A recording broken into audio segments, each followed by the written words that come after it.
Guys, tingnan nyo si Eli. Naglalaro siya mag-isa. Yay! Dito Ang hirap pag walang kalaro, ano. Dito, pink ako. Yay! Kasi hindi pa marunong maglaro yung baby sister niya. Pag kasi ginawa niyang kalaro yung baby sister niya, kakagatin lang lahat yan. Kaya, Sinong red dito? alam niyo ba si Eli? Yay! Alam niyo ba guys, si Eli, sobrang tagal niyan bago nagkaroon ng kapatid. Kasi 8 years old na siya noon nung naging baby ko si Ayel. Sobrang layo ng pagitan. Kaya nasanay siya maglaro mag-isa. Kasi hindi ko rin naman siya pinapalabas ng bahay dati.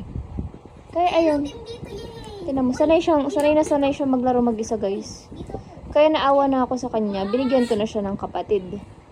Kaso ngayon, hindi naman sila makapaglaro kasi ngayon isa baby pa, nangangagat pa ng squishy. Si Eli naman, malaki na.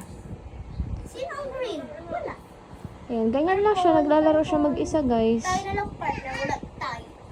Kaming dalawa. Ayan. Yay! Ate, Oh, ano nagawa mo dyan? Happy ka naman maglaro dyan? Happy ka naman? sino? Tapos na ba? Ayan guys, ganyan lang ginagawa niya. Squishy Pina. Partner. Alam mo bang binibidyohan kita? Babay ka na dito, nag-vlog ako. Bye!